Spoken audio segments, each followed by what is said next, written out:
Welcome to the October 2016 edition of the Instructional Designers Learning Exchange. I'm Brenda Boyd. I'm the Director of Professional Development and Consulting for QM, and I am happy to introduce our presenters today. Candy McKee, PhD, is Lead Instructional Designer of Cowboy Quality E-Learning Center. Candy has been working in instructional design for more than 15 years via higher education and workplace settings. She's worked with Quality Matters as a QM certified face-to-face facilitator, online facilitator, peer reviewer, and master reviewer for the past 3 years. Her primary focus in instructional design centers on user-centered design that is accessible to all students. So welcome, Candy. Oh, I don't know what happened to Kristen. Oh, there's Kristen. Okay.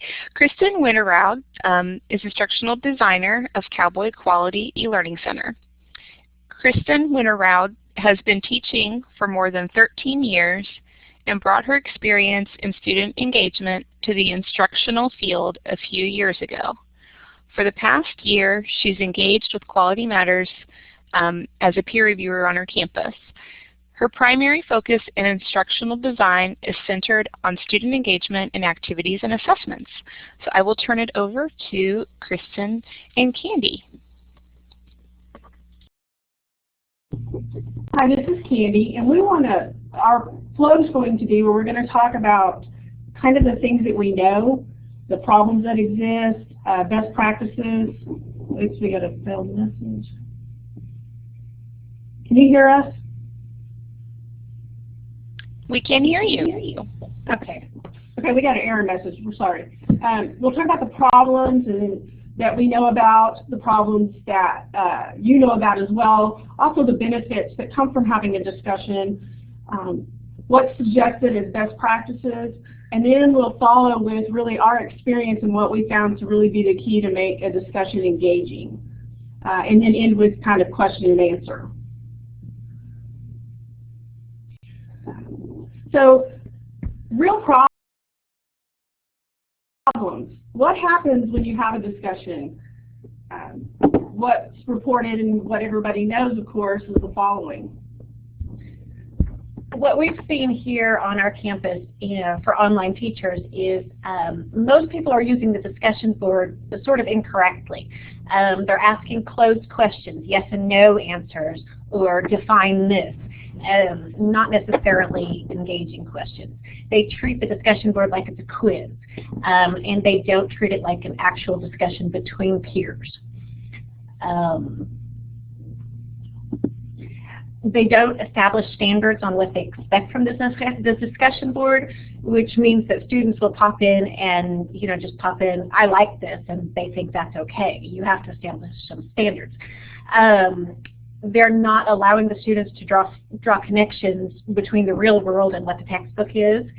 And one of the bigger things that we've noticed on our campus is that there is no teacher presence in the discussion board at all. They set up the discussion boards and then they don't actually engage with their students in one fashion or another. And so naturally these problems, you have some people engaging willfully and excited, some that are ignoring everything in there, some that are kind of watching. You just get kind of a mix of people.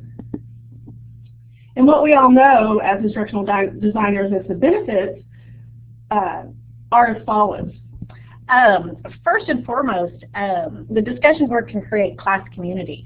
That's a big one there because online students tend to feel like they're alone because they're working on their computers at their house at 2 a.m. in their pajamas. And a discussion board can bring them together with other people thinking the way they are. They're in a classroom again. It empowers them in thinking and in learning what they learned from the textbook and sort of verifying it by discussing it with the other students and with the instructors as well. We all know that social skills are a big challenge with some of our younger students.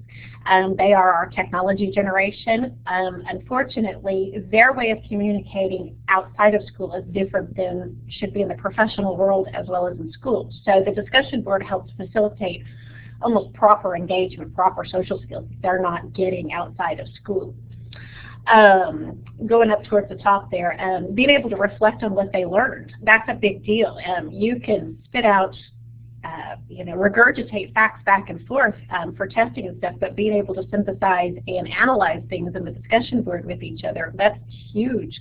And being able to go, yeah, I got it. Learning from each other is a big deal. My students have had a lot of times said that they get a lot of learning from each other's opinions because it makes them think differently. Thinking and writing skills, again, back to just like the social skills. They don't get enough practice in these things, and a discussion board is a great place for them to practice thinking and writing out how they think about it. One of the odd things that people don't consider about the discussion board is this idea of a guest speaker, or perhaps someone who is an expert in a field to come into the discussion board and facilitate a very specific type of discussion over something that you as a professor might not know. It's the same as having a guest speaker in the classroom. You can do that on the discussion board and it will draw their attention.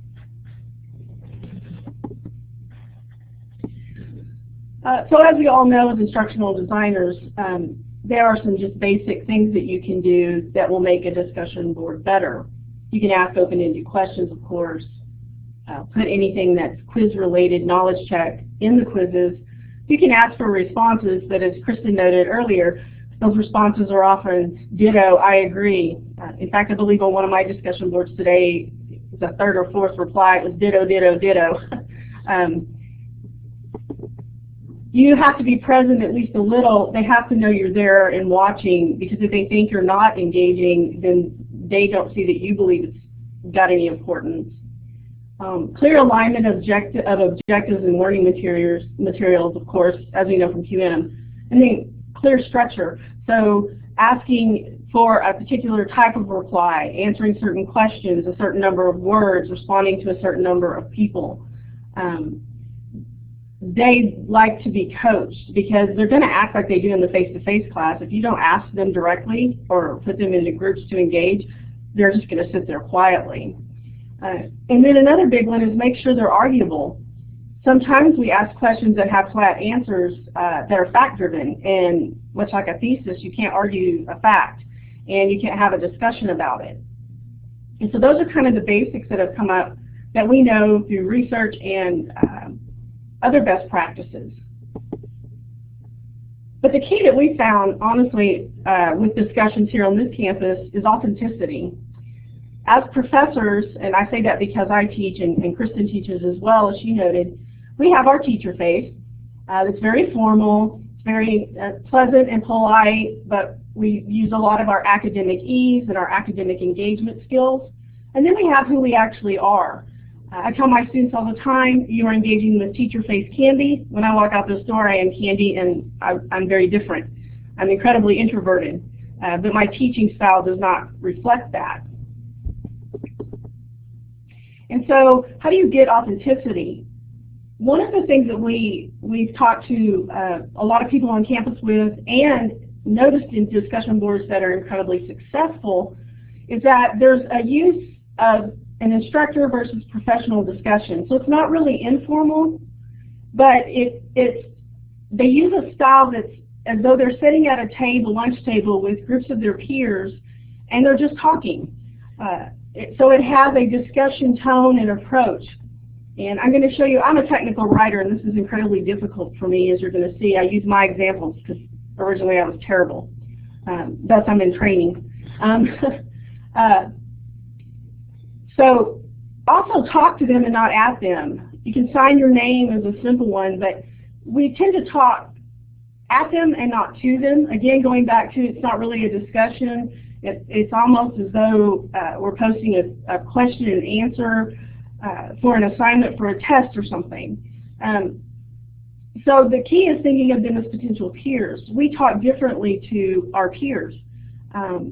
When a student we meet a student outside of class, once they've graduated, we engage with them differently. And why is that? And what makes that discussion more powerful? If you've already given them quizzes and you've already had them reading their chapters and doing some of the work before you have them engaging in the discussion board, then they already have the knowledge behind them, that academic content behind them to use for the discussions themselves. So there's no real reason to have those quiz type questions in there. Using the academic content, it's already with them if they've done their work already before getting into there. So you can have a fun discussion with it still being academic. I know that I use this area for mentoring. I wouldn't call it mentoring myself. This is Kristen, by the way. I wouldn't call it mentoring more as much as jumping in and guiding them. I guess that's mentoring. When I'm in my discussion boards and they're posting to each other and posting things, I will jump in and say, hey, that's a good idea, now take it this direction and this direction. Or, hey, are you thinking about it this way instead? And I've gotten a lot of response from that because students will be like, oh, well, you were validating what I was saying and what I was thinking, and now we're moving on with it. It's a big deal to them to be thought of as intelligent. So let's just face it. One of the other things here at the end that we've been kind of laughing about, me and Pandy, is just catchy titles. If you'll notice our little hashtags at the top of this here, this is what we come up with, catchy titles. So think about the first sentence in a book that you read, or the front covers of trashy magazines. It's the titles that draw them in. And it sounds silly, but whatever it is to get them into the discussion board and have fun with it a little bit. And that's what we have been encouraging on campus here. And a catchy title doesn't have to be pop culture or humorous or funny, just something that is memorable. And we're going to show you a couple of those here in just a moment as well. Okay, so this is an example of one of my discussion topics. And before I go into it really quick, I will tell you that I run my discussion boards over a 2-week period, depending on the topic. And in the first week, I teach history, by the way, and in the first week, we'll discuss what they've read. We'll apply, whatever topic it is to the era that they were talking about. And then the second week, I come back and basically ask them, well, where do we see this today? How does this affect us today in today's world? This topic right here that you're looking at is over yellow journalism. It's not a catchy title at all. But what we wanted to show you was I'm a very informal person. Several years ago, I made the decision to start writing like I talk in the classroom, more down-to-earth in writing. And so I tend to write it that way, and I don't go back and edit it unless it's a misspelling. And I have had a lot of success with that because students will come back and say to me, I could hear you talking. So if you kind of read through, just skimming what I've got up here, you can see towards the middle there. Can you feel the difference there? You want to examine something really funny? This is me talking as I'm typing, and it's successful for me. Not everybody can be as informal as me. But what I've also done in this here is I've said, here's, I want you to see the difference between these two here, what you've learned about yellow journalism, and now look at it from this direction. Tell me what you think about this. And if you scroll down or kind of look towards the bottom here, I say something like yellow journalism's awesome, and then heavy on the sarcasm here, folks, because that's me and that's my style. I used to be much more formal when I wrote my discussions and my written lectures and stuff out. And when I changed it and I purposely decided to become more informal, I have gotten a world of response back from my students.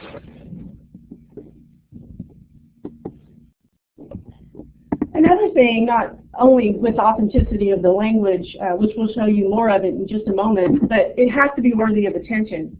So the one that Kristen showed you is pretty basic. I mean, it's text. She used some bolding and some spacing and different things in there, and as you can see, the numbers were really high, including just basic views that can be seen.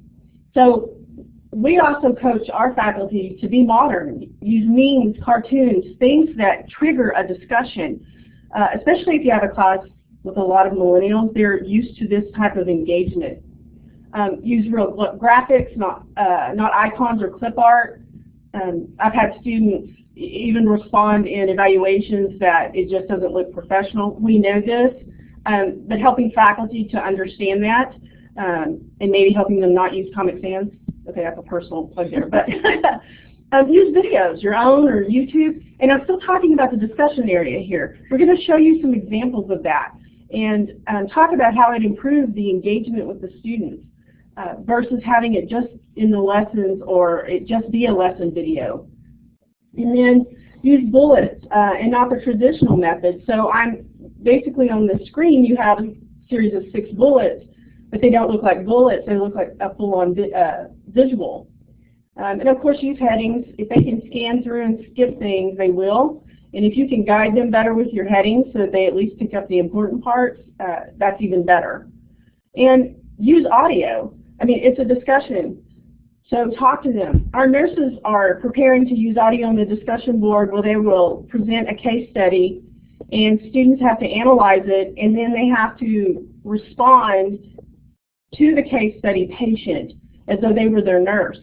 And it's recorded, and so they upload that recording and everybody can hear it, and then they can respond via audio as well. And it allows the professor to hear the empathy and the style of the engagement with the student and how they would respond to one another. And this is incredibly important in our hospital administrator program because the type of professionalism and soft skills is so important. And we're not necessarily going to get that from a discussion board if they're not using some form of audio there.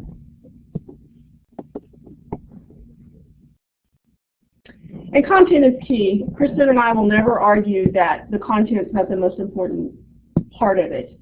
It's got to be academic. It's got to be driven from an academic standpoint. And certainly we don't want it to be what we see in the media.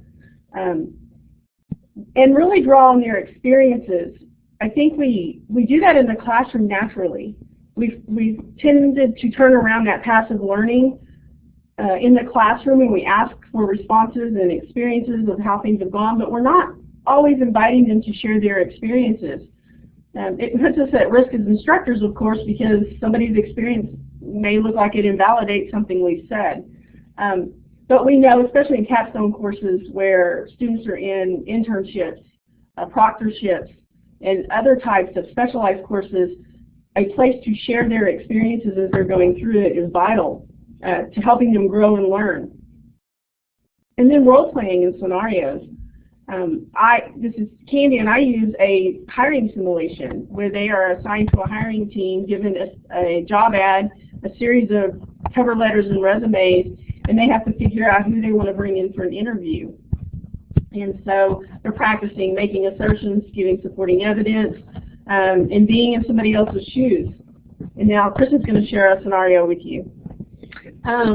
In mine, and again, I teach history, so one of my very first discussion boards, though, over the topic of industrialization, they've already read the 2 chapters on it, and I present them a scenario, and it's in the discussion board, and I just say, you know, here is Pop the cobbler. He makes shoes out of his home. The factory opens up in town, blah, blah, blah. Now tell me what you think happens to Pop based on what you've read in the textbook. And it's incredibly successful because they're writing out what they think, but it's also based on what they have already read, what they know from their learning. And they enjoy it. That's the other thing, too. They enjoy bantering with each other and going, no, I think this is going to happen instead. No, this is going to happen. And it's very successful because they're learning, but they're having fun while they're learning, and you can't beat that no matter what. So we want to give you a little bit of statistics, and I'm using my course because, like I said, I'm the discussion queen in training here. I have technical writing, and students always tell me it's the most boring subject they've ever been in, though they like the teacher. So I would like for them to like the subject, or at least the activities and engagement. So in the spring, my statistics, with a class size of people who are actually engaging, 18, though my full class size would be 25, I would have about 7 people willfully engaging on a regular basis, discussing with one another. I would have a couple of people who were engaging because they were required in as short as possible and as little as possible.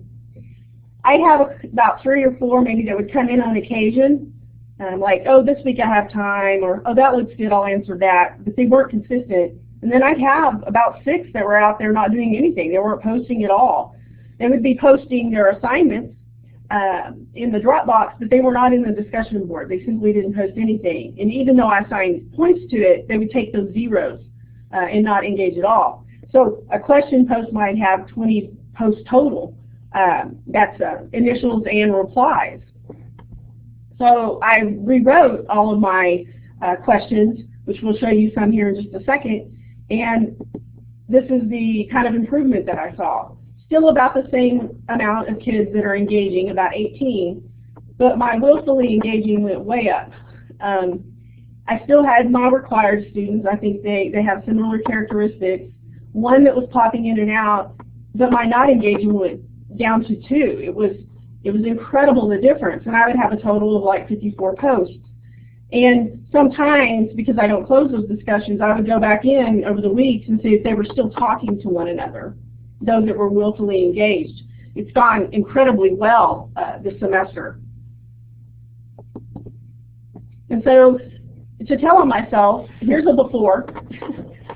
Usability strategies in the extra chapter. Sounds exciting, doesn't it? The title in and of itself is we'll just call it pathetic. And then I had trouble getting them to do things, so the technical writer in me said, give them a series of steps. So I did. And they would respond with the number 1 and answer it, the number 2 and answer it, and the number 3 and answer it. And do you see how this is more like a quiz rather than a discussion, right? And I'm banking on that they have used different documents, that they use it in different ways. So I had 8 initial responses and a total of 13 with replies. So with Kristen helping me, I came up with more that I ask the question in the title, or I give it a slightly different title, and then have a little bit more information in it. But I also added videos. So you can see that I still have questions I want them to answer, but in this discussion question, I'm giving them a video, 2 videos to watch, one that's nonfiction and one that's fiction, and we talk about the technical writing that's going on in these discussions and whether or not they've ever thought about it being integrated in their life. So with the before one that you saw, I was looking for them to tell me how it was integrated in their life, how you might use them. I never got that. Now I do. I did it directly, and they can identify with these short clips. They've seen them. They're used to those types of shows. And numbers is fascinating to them because almost everyone responds that even with fiction they couldn't understand math. But you see my initial posts were 18, so almost everybody in the class posted an initial post, and I had 47 total with replies. Another thing to note is we get asked sometimes why would you bother putting the videos in the discussion itself rather than like in a lessons area or something. And our response to this would be real simple. Students don't want to click various places. If you put it all in one spot, they're going to watch it, they're going to go, huh, and they're going to hit reply right then. And that's a big thing to get them engaged. If you put it all in one spot here, and they're going to follow through. Okay, this one is a before for one of our computer programming instructors. She took over a class that had a lot of discussion, and she wanted to strip that out. And when we asked her why, she said her experience was that in programming classes, nobody responds and really has any discussions. And so this was an example of discussions from her course. Notice there's 3 threads and 3 posts, and 5 and 8. And so we talked to her about the authenticity and giving it something engaging. And so she came up with Talk Nerdy to Me, so that's what her discussions are said or called. And this is an example of one of them that she has. And it's been phenomenal, her response. And that makes sense because programmers are constantly in chat rooms talking to one another. They may be introverts, but they do a lot of online chatting. And so giving them a feeling that it was truly a chat and a discussion was important, even though she's still trying to gather academic information. And so notice here, she doesn't really change her discussions that much. She's asked a couple more questions. She's given some guidance on structure. She wants it in a paragraph. She wants 100 words. those kinds of things. But look at the numbers of her class postings. Simple things. They absolutely love, she said, Talk Nerdy to Me, that will start threads about other parts of the programming and the questions that she hasn't asked even, and carry on that conversation. So another one of our professors that we've been working with is a political science professor, and he is gutsy enough to take on controversial topics, and he does it in his classroom. So when he began to teach online, he just translated it to online too. We like bringing that up, the idea of discussing something that's kind of controversial, or playing devil's advocate with your students, because it gets them charged up and wanting to talk.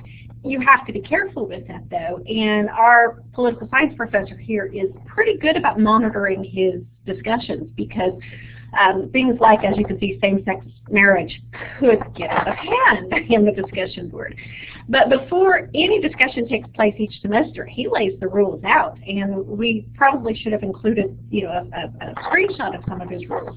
But he lays out, the etiquette, that it is very strict about this.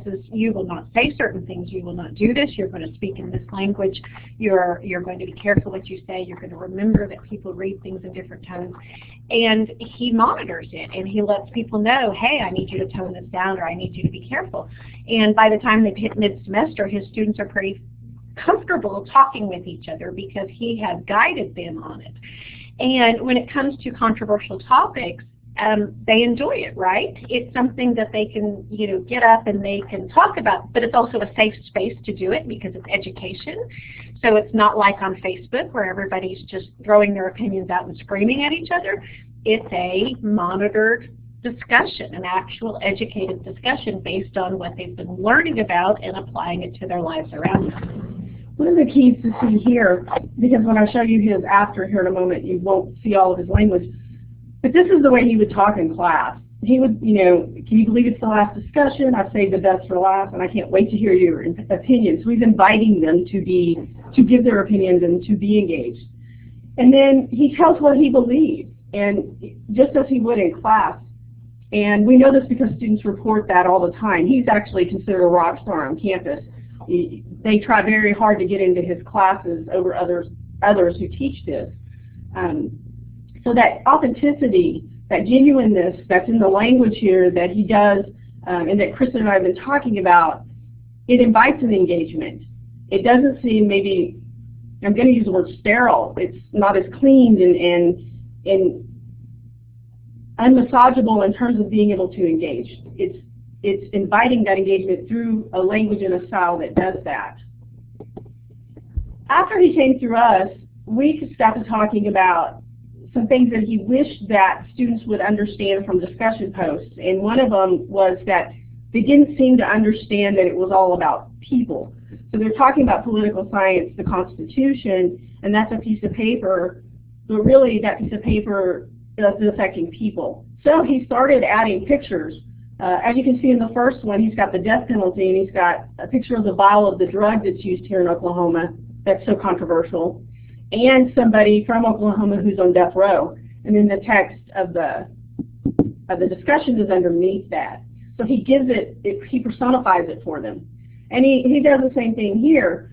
The Supreme Court, people know it's made up of people, but they don't know who those people are. They know that individuals can petition the Supreme Court, but they don't know who they are. So we have a picture of the Supreme Court, and we have a picture of a person who is petitioning about same-sex marriage to get the law changed. Again, he puts a person with it. It's not graphics, it's not data, it's engaging pictures with people, and controversial pictures, obviously.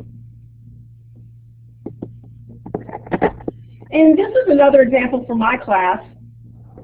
I've covered up some of the instruction on it so you don't see it, and this is one that they're just posting on now, and it's been quite the favorite. I have a catchy title. That cartoon is funny because it's one time so I lead open the discussion statement, and it's a cartoon about a guy who spent 4 hours trying to figure out his device, and it's just a piece of junk because you can't get it to do anything. In the last caption that you don't have all of it, it says, did you read the instruction manual? And he says, who has time? And we have already talked about at this point that the American culture is we don't read anything. And we certainly aren't going to read a manual. And we like to just play with things and plug and play with it. And so here I asked them to share an experience where they did something similar to that, in which they had, in fact, read that manual. Again, you see 0 because it's one that I had just opened prior to printing these slides. Another one I have is, do you hear the words that are coming out of my pen? It's just some fun titles that bring them in. They're wondering what they're going to be doing, and then I keep that flow. This has been very hard for me because technical writers don't do that, but it's been phenomenal in changing the experience in my classroom. And here's another one from my class. They have a chapter they read on being multimodal, and so I use hashtags, I am multimodal, and then I'm just kind of chatting about it. You do it, I do it, it's like a virus, and ask them to stop for a moment and think about how they engage. And then I tell them how my communication day goes from so many different areas, getting 100 emails and getting 30 to 40 text messages. I have entirely too many devices. That's the summary that I tell them. And they watched this video, a TED Talk called Texting is Killing Language, Just Kidding. And they're asked, you know, do they agree or not, and to provide information for that. And this one too has just taken off because the younger kids don't think it's modified language at all, and the older kids in my class, I say older meaning, you know, my age, think that it is in some ways. And so we get cultural differences, age differences, all kinds of really cool things. And this is a great example of a couple of things here. First of all, if you're reading it, you can hear Candy talking. And some of you are probably not comfortable doing that. A lot of our professors are not comfortable sounding as informal as I am and how I'm encouraging Candy to be. It's your own personality here. But I will tell you that if you can write a little less informally, your students will hear you, and that's a big deal to them. So this is another example of that. But another wonderful reason why this is a good discussion is because we're talking about connecting the students to each other. Remember, they're behind a keyboard, behind a laptop, 2 a.m. in the morning, in their pajamas by themselves, looking at a discussion board, and they feel all alone. And they're connected with these, we call them silly, they feel silly sometimes, discussions over stuff that are relating to them. Why do you think texting is ruining our language? And you've got the younger set saying, oh no, it's great, it's making everything simpler. And then you've got the older set going, oh really, no, no, no. And you're learning from each other, and they are learning from each other. And that is something that Candy can teach out of a textbook, but they're getting more out of it by seeing their peers say, oh no, no, no, that's not how it works. And so what I'm trying to adapt, so in my face-to-face class, I always get that they like the instructor, they like the way she engages, and they like the way she manages the class. I was not getting that in my online classroom. It was structured. I got all the good, best qualities things. I was doing everything the rubrics would say that you should do, but I never got anything about who I was as an instructor, really. And one time a student came to see me in my office. She was an online student. And we talked and we engaged for about 30 minutes, and she got up to walk out the door, and she turned around and she said, you're nothing in person like you are online. And I said, whoa, wait a minute. And evidently I come off kind of as a not nice person. And that's probably the technical writer in me, because I'm writing online, I must be more formal. And so I'm trying, just this semester, just trying very hard to just be me. Not as informal as I would be with Kristen when we're hanging out, but the way I would be in my classroom. And we found that instructors will latch onto that idea, talking the way they would in the class, because they will admit they're not as formal. They're still structured, they're still academic, but they are trying to connect with the students.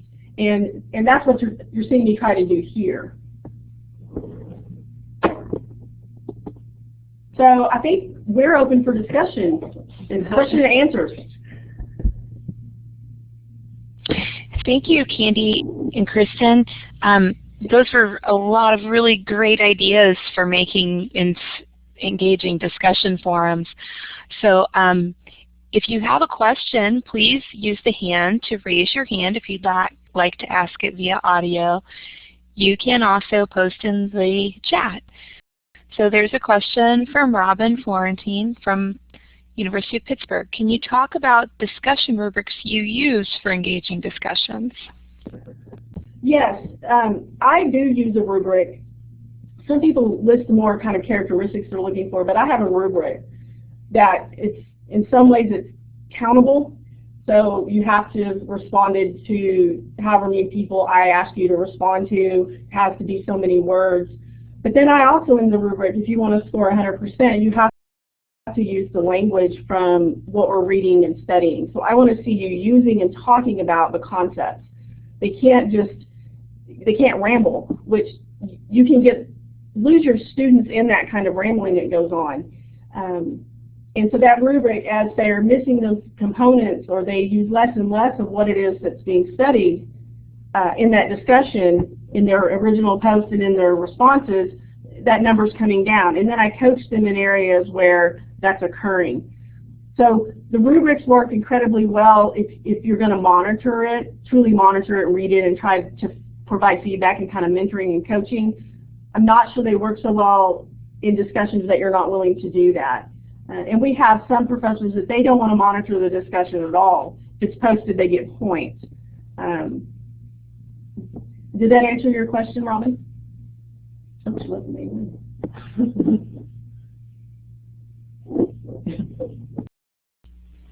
Okay, great. Looks like a couple other people might be typing, so we'll give them a moment to type in their question.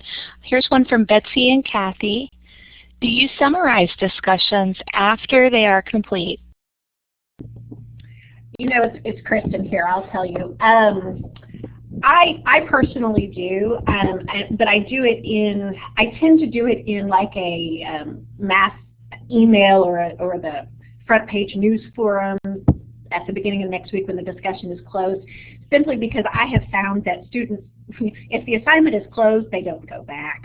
You know, a few of them will here and there if it's a really big one, but in general they don't. So typically I do. I will send out either a mass email or post in the news forum and say, okay, so last week I noticed this and we talked about this, and sometimes I need to clear up a couple things, and other times mostly I am telling them, oh my gosh, that was the best discussion, that was so much fun, you guys talked about something that I never thought of. In fact, this semester we just did yellow journalism in one of my other classes, and they were talking about the Ebola virus and how the news worked that so badly for us and scared us all to pieces. And I was like, I never thought about that. You're the first class that ever came up with that. And so I use it in a very positive way to, yes, round up the discussions, because I think the feedback is very important. I know that if you teach a lot of classes like we do, and if you're a full-time adjunct the way I used to be, and you have maybe 6 to 9 classes, you don't have a lot of time to respond to each person each week, and nor do you really want to. So I'm thinking the summary, when it's all over with, is the best for me, and it works. This is Candy, and I'm going to tell you that I do summarize as well. And the way I summarize it is I, like her, go back in and talk about the really good things that came from it. And what I found in the classroom, when a student would tell me something I didn't know, I would say, oh, you just taught me something. And they love that idea that it's a circular conversation. It's not just them trying to prove what they know. And it happens all the time because tech writing is such a vast field and it's in so many disciplines. Another question we got was, do you have suggestions for creating discussion boards in a math classroom? The answer to that is yes. We're actually in the process of that here on our campus. Our students tend to be very applicable and experience-based. I think most students are, most people are. But our campus, that is a high-level kind of characteristic that they have. And so they may know the math concepts and can work the problems, and maybe they can get out of the math class. But as soon as they go into a class where they have to apply that math, they can't. And so we're going to be working with our math faculty to create discussions about where that type of math concept works in the real world or different disciplines. And we're going to team up with people in those different disciplines. So our engineers will work with the math teachers and us, and we will develop discussion questions where students can see how that's applied and where have they applied that. I don't know how many times I've heard, oh, well, just finish that algebra class I'll never use. because we don't understand that we're using it all the time. So that's, I think it's about experience again. Along with that, on one of the previous slides in Candy's class, she used the show Numbers, a little clip from there, which, I've never seen the show, but she says there's math in it, and, some numbers and things like that. It's little things like that you could do. Malcolm Gladwell has some books out that, discuss almost like some statistics and stuff, and that was one of our statistics teachers was talking about using one of his chapters in there, just to create discussion, to foster it. I know one of our, like I said, our staff teacher was talking about using, in his classroom, he talks about the lottery and how you go about this and why people have misconceptions about the lottery and what your statistics are to win it. It's kind of like looking around the world around you and going, okay, well, where do I use math? And not necessarily in the third grade way of, Candy bought 15 watermelons. What is she going to do with them? I think it all drills back down to authenticity and real. It makes sense to them. It's something that's genuine and authentic to them. And I'm not sure we teach math classes like that. Have you had that same experience, Dawn?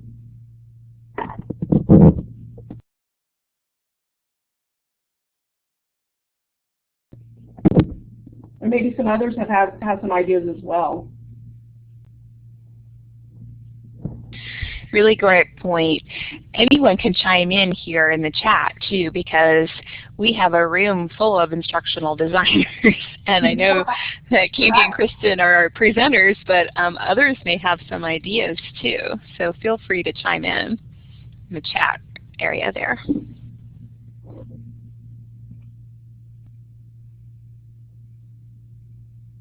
And so we would love to learn from you as well. I mean, these are things we know that work incredibly well. We've seen it in action. Not just here. Kristen and I are also adjuncts in other colleges and universities, and we're doing the same things, and it's just improving in all those areas. So students from across the spectrum of learning styles and learning where they're at in their learning cycle, all of that's been happening.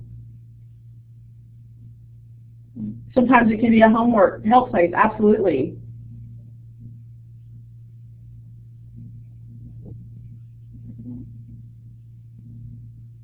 Especially if you have access to a whiteboard. Yeah, I agree. One of our instructors had a test that he was doing that every student failed a particular question, and he thought he taught it in the class. And when we did the analysis, come to find out he was teaching it, but he wasn't teaching the specific mathematics behind it. And so he opened up a chat room and a discussion thread for that, where they could work things out and take pictures of it and post it, and he would then respond to them. So it was a little bit of tutoring. It was used like a tutoring response.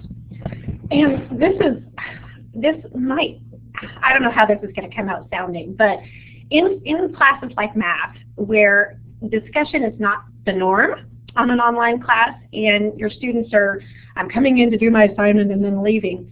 One of the issues we have with online in general is students forgetting about it, right? They forget to come in and do their work. They forget about it because they're not physically driving to a college. And I know that even in my history class here, I use discussion, even though it's content-based here, I use it to drag them in each week. And as silly as I am, they will log in on Monday mornings just to see what crazy thing I'm saying.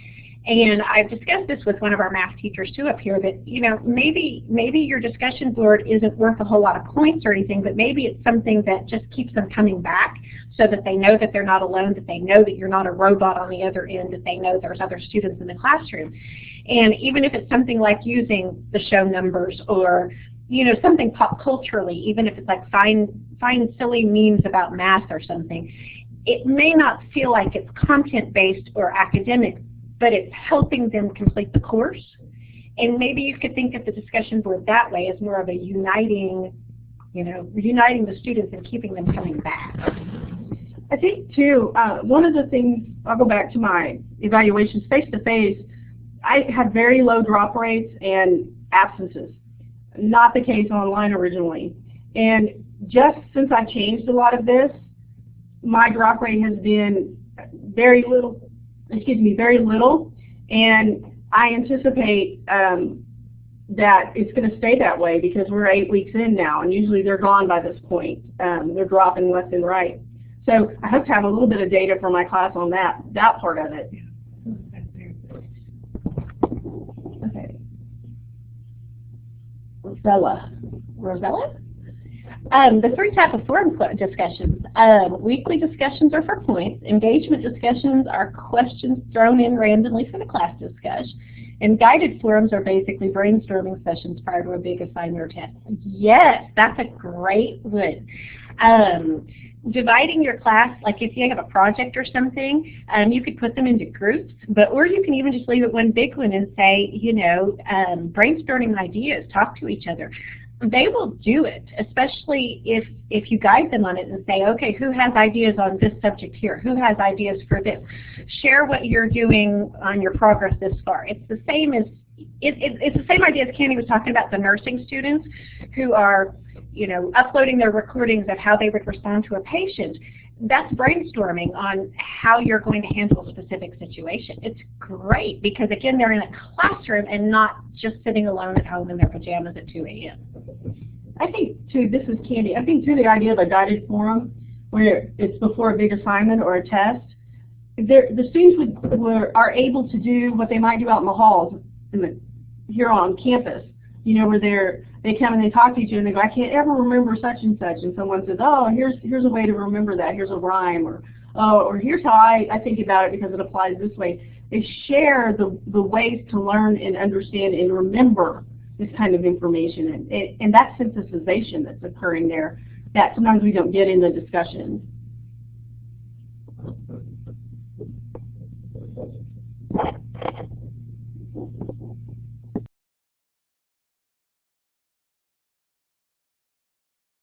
All right, it looks like our questions have settled down, and Candy and Kristen, you've done a great job of answering questions and sharing ideas.